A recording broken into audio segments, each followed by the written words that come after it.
The walkie-talkie was off. Not muted, not broken, off. The batteries were still sealed in their plastic wrapper, sitting in a drawer 3 feet away, and it just said his name, Daniel. He didn't imagine it. He was alone on the 9th floor of an empty hospital, 1 guard, 16 floors, and something on a radio with no power, in a building where nothing should be alive, knew his name. This happened, not to someone's cousin, not to a guy on a forum, to a real person, in a real building, on a real night shift.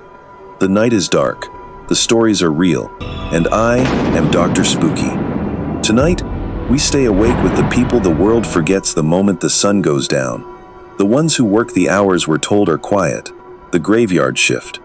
And we're told those hours are empty, that nothing happens after midnight but the slow crawl of the clock. They're not empty, they're watched. And by the end of this, you'll understand why some night workers never go back. 3 true stories. 3 doors that should have stayed closed, and each one has a moment, a single, specific moment, where everything changed. You'll know it when you hear it, because it's the moment you would have run. Now, turn down your lights, take a breath, and let me tell you about the first one. In October 2019, Daniel Reyes, 26, recently out of the military, unable to sleep, took a job at an aging hospital the city had quietly stopped using. Most of its 16 floors sat sealed and dark. Daniel's job was simple. From 11 p.m. until 7 a.m., he was the only security guard on the property. 1 man, 1 building, 16 floors. His supervisor handed him a walkie-talkie, a set of keys, and 1 piece of advice. You check every floor, every hour, and if that radio ever calls you by name, don't answer it. Just don't. Daniel laughed. His supervisor did not. The first week was quiet. Daniel learned the building's sounds, the creak of the old elevator, the drip of a pipe on the 3rd floor, and he learned the silence. The silence, he came to understand, was never quite empty. On the 9th night, the radio crackled. No call sign, no channel, just static and a voice. Daniel, come to the east stairwell. He knew that voice, or rather, he knew the way it felt. Familiar, like someone who knew him well. He keyed his own radio. His supervisor, the front desk, nothing, just empty air. I know you can hear me, Daniel. 2nd floor, I'll wait. He did not go near the east stairwell that night, and at 7 a.m., when he handed the radio back, his blood ran cold. The walkie-talkie was off. It had been off the entire night. The batteries were still in the wrapper. He asked the morning guard about the east stairwell. The man went pale. Don't go up there. Ever. They tried to seal it off a few years back. The doors kept opening on their own. So they just left it. Here is where it gets interesting. The next night, Daniel brought his own radio, tuned to a dead channel, and at 2:47 in the morning, it spoke to him. Daniel, I see you brought a friend. The screen was blank, no signal, no bars, but the voice came through clear. The east stairwell, I need you to show you something. And Daniel, exhausted, curious, and alone, made the choice that every one of us swears we'd never make. He went up. The door at the base was locked. He unlocked it, and the smell hit him first. Old dust, cold metal, and something underneath he could not place. Something sweet, something old.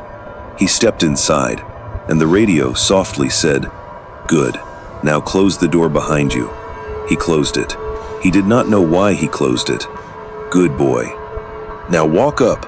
He climbed, and as he climbed, the lights went out behind him, floor by floor, the building swallowing its own light. On the 4th floor landing, the voice went quiet, and in the silence, Daniel heard footsteps, not his own, coming down the stairs toward him. Slow, deliberate, 1 stair at a time, and between each step, a dragging sound. Heavy, wet. He clicked his flashlight up the stairwell. There was nobody there. The footsteps stopped, and then, from directly behind him, the radio whispered, "Wrong way." Daniel ran. He did not look back. He slammed the security office door and sat against it until sunrise, radio clutched in his hand, the voice silent at last. In the morning he quit. His supervisor did not ask why. He just nodded, took the keys, and said, "It'll be quiet tonight. It's always quiet after it gets one." The hospital closed 2 years later. The demolition crew quit within a week. They said the east stairwell kept making sounds at night, footsteps, dragging, and a voice on their work radios calling each of them by name. But here's the part that still keeps Daniel awake. The voice told him he was going the wrong way, as if there was a right way, as if it was trying to keep him from reaching the top. He has never once wondered what he might have found if he'd kept climbing. He has never once let himself. If you're alone right now, good. You'll need the silence to hear every disturbing detail. And if this is your first case with me, subscribe to Dr. Spooky for horror that feels real, because it is. Now, let me tell you about the second one. Maya Torres was about to learn that some questions come looking for you, in the form of a photograph slid across a counter at 2:17 in the morning. The photograph was old, faded, creased down the middle, and the man who put it on the counter that night was standing in it. 19-year-old Maya Torres worked the graveyard shift at a truck stop gas station off a rural interstate. Flat fields on all sides, the nearest town 16 hours away, midnight to 8. She liked the quiet. Her manager had drilled one rule into her after a robbery scare: keep the door locked after 2 a.m. The cameras were old, grainy, and there was a wedge of darkness at the edge of the lot where the lights didn't reach, a blind spot she'd complained about more than once. Her manager always said the same thing: "Nothing out there but corn, honey. What's it gonna do, sneak up on the building?" On the night it happened, rain had just started. At 2:17 a.m., a rust-eaten sedan pulled in. A tall, thin man in a heavy coat, too heavy for July, walked straight for the door, past the pumps, past everything, and stopped in front of her counter. He didn't look at her. He stared at the wall behind her, and he reached into his coat. Maya tensed, but what he pulled out was not a weapon.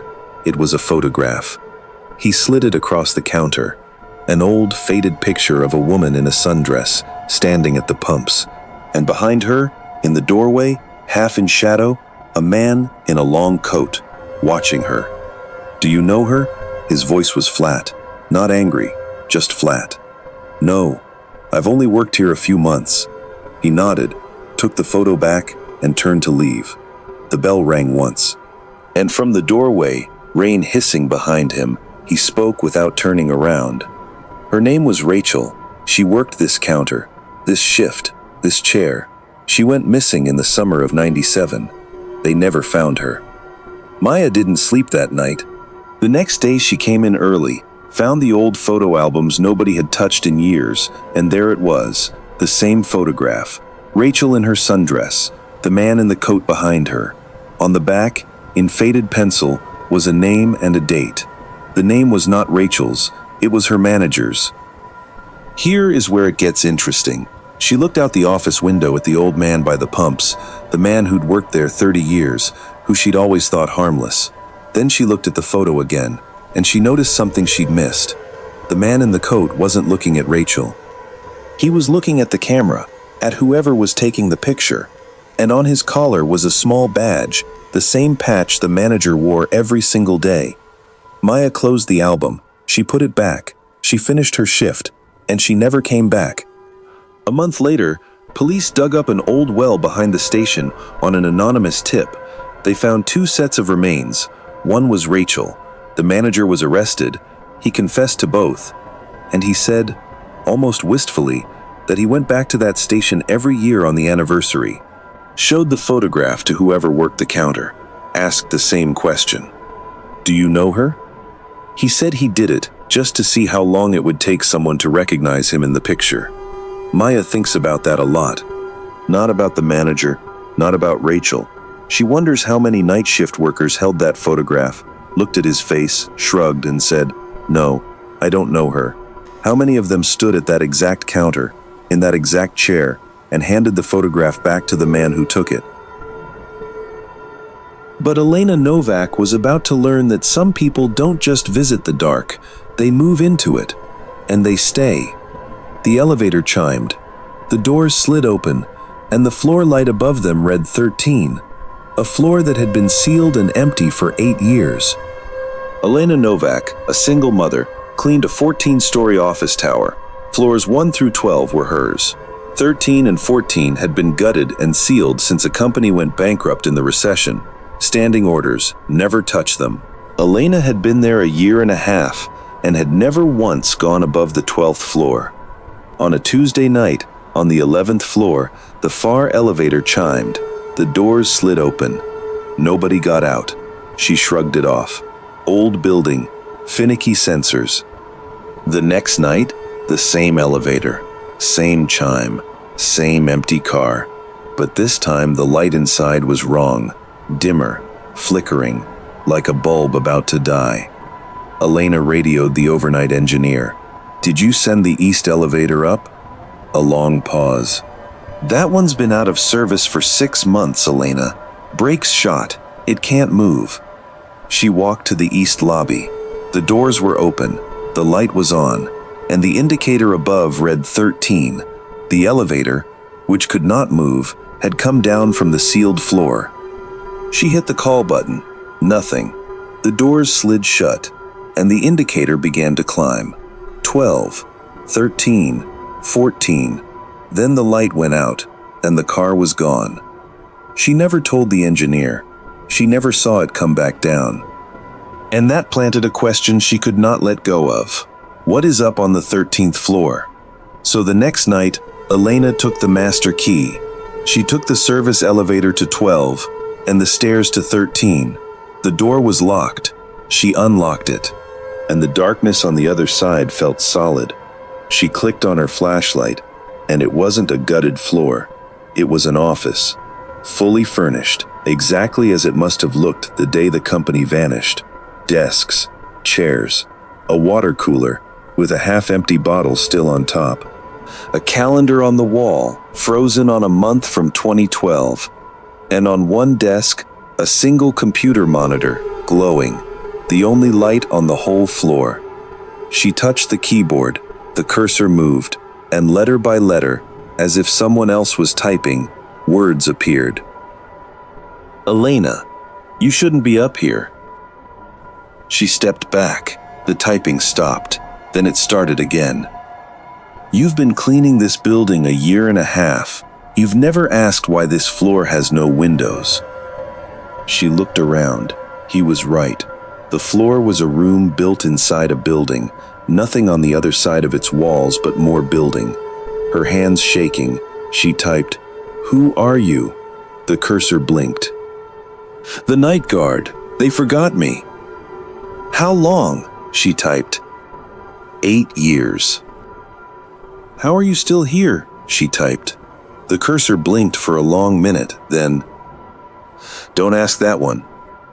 And then, the words that made her blood run cold.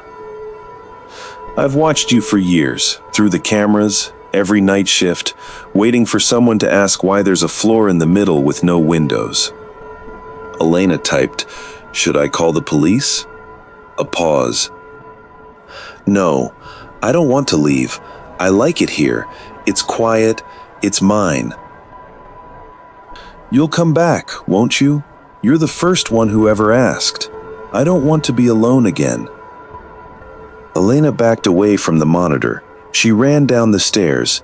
She locked the door behind her, took the service elevator to the lobby, clocked out. She never worked in that building again. The tower was demolished 3 years later. The crew had to sledgehammer through the door on 13. It wouldn't open. And when they finally got inside, everything was exactly as it must have been in 2012. Desks, chairs, the water cooler, the calendar. And on one desk, a monitor, still glowing, still on. With a single word, typed in the center of a blank page, blinking in the dark. Elena. She never worked out how he survived, how he moved the elevator, how he knew her name. And sometimes, late at night, she still wonders if the monitor might still be on, somewhere, still waiting for the next person curious enough to ask why a floor has no windows. She hopes no one ever does. 3 night shifts. 3 people who noticed something the rest of us are told to ignore. A radio with no batteries that knew a man's name. A photograph handed back across a counter by the man who took it. A monitor still typing, 8 years after everyone thought the room was empty. And none of them got their answer. That's the part that stays with you. The dark doesn't wrap up neatly with explanations. It doesn't give you closure before bedtime. This is the reality of the graveyard shift. The hours between midnight and morning are not empty. They are watched. And some of the things watching, like the man on the 13th floor, chose the dark. They moved into it, and they stay. If this crawled under your skin the way it did mine, then you understand why I do this. Subscribe to Dr. Spooky for horror that feels real, because it is. Hit that notification bell, because the darkness has more stories to tell, and I will be your guide through every terrifying moment. Share your thoughts below. Which one gets to you most? The radio, the photo, or the floor with no windows? I read every comment. And if you ever work the graveyard shift and something calls your name over the radio, think twice before you answer. The night is dark, the stories are real, and I will see you when the next case opens. Until then, stay safe out there. Sleep well, if you can. This is Dr. Spooky, signing off.